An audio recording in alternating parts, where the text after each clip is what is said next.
Hi there, I am Lindsay with Off the Beaten Hook, and in this lesson we're going to talk all about crochet hooks, hook sizes, hook materials, and the different types of crochet hooks that you may see. This lesson is part of my Learn to Crochet series where we are building our crochet skills step by step from the very beginning all the way through making your very first crochet projects and beyond. So if you're just joining us, you will find the complete series linked in the lesson notes.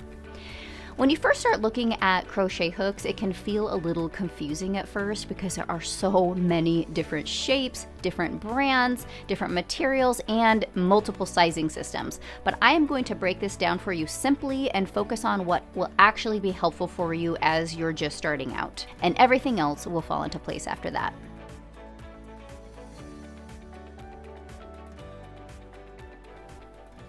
So let's start with a quick overview of the anatomy of a crochet hook. So you have the hook or the head up here. This is the tip. Here you've got the hook. And then underneath that hook, you've got the throat. This is the throat right in here. This is the part that really snatches onto that yarn. Then you have the shaft right here where your hook kind of grabs your stitches and then the loops slide up and down along the shaft here. And then finally down here, you have the grip and the handle.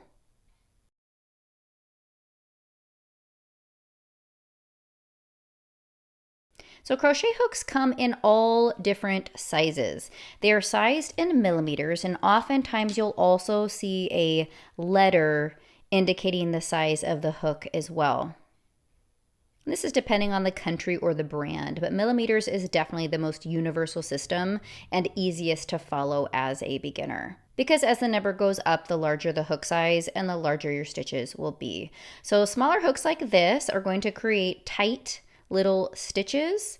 Larger hooks like this big jumbo guy are going to create big ol' chunky stitches. And those stitches will be a lot looser and larger. And depending on the weight of the yarn that you're using, there will be a recommended hook size listed on that yarn band that will tell you the recommended hook size to use with that weight of yarn.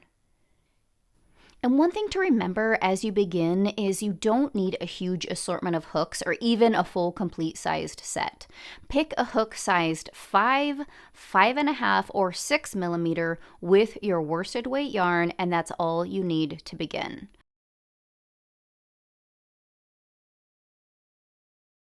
Now let's talk about hook materials. You'll find hooks made of metal, usually aluminum, plastic, and wood or bamboo, and these are the most common. And each of these will feel different in your hand. Metal hooks are the most common. The aluminum allows the yarn to glide smoothly and easily, which most crocheters really appreciate. Wooden or bamboo hooks feel a little different. Wood has a much different texture and not nearly as smooth as metal, so it grips and grabs the yarn much more than the smooth texture of metal will. Plastic you'll see a lot as well in all sizes, especially in larger sizes. Once you go above 6.5 or 7 millimeter, you'll usually see hooks almost exclusively made with plastic or wood. And plastic has a grip somewhere in between metal and wood. It's not quite as sleek and slippery as the aluminum hooks are, but it's certainly not nearly as grippy as wood or bamboo. There's no universal best crochet hook material. A lot of it comes down to personal preference. But as a beginner, I recommend using metal or plastic because they allow the stitches to move a lot more freely across your hook.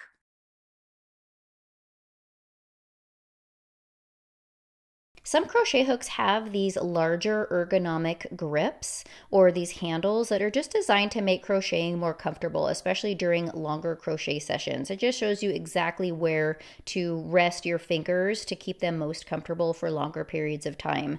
Now, again, these are completely optional. I actually learned at the very beginning using this exact crochet hook, tiny little aluminum 2.7 millimeter crochet hook. And this is the hook I used almost exclusively for 2 years because I only made toys at the very beginning. And this is actually, whatever you can see, it's actually kind of bent because I just used and abused it for so long.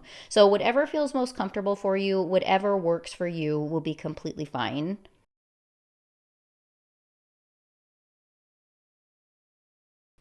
Before we wrap up here, I just wanted to give you a quick overview of the two different types of crochet hook styles.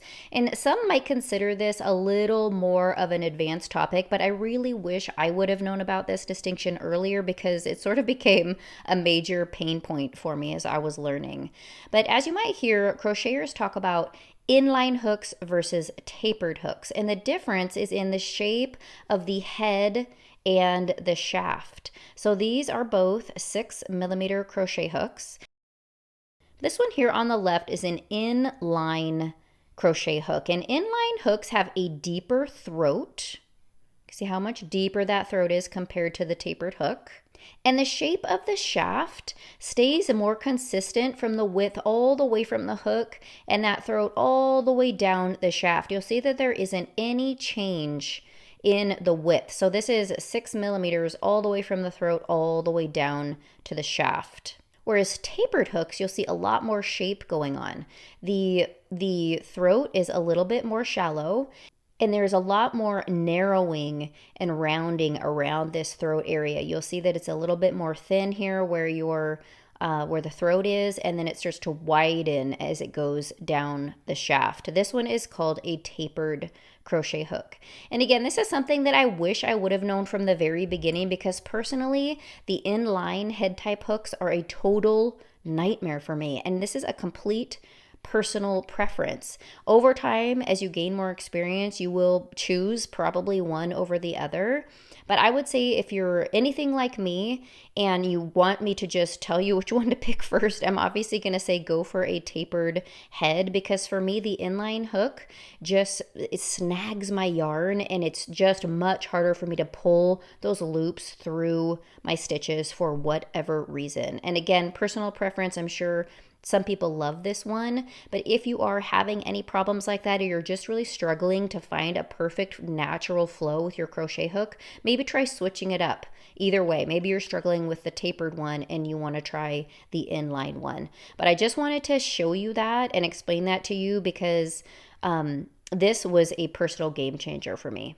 So in today's lesson, you learned all about crochet hooks, hook sizes, hook materials, hook shapes, and how different hooks can affect your crochet experience.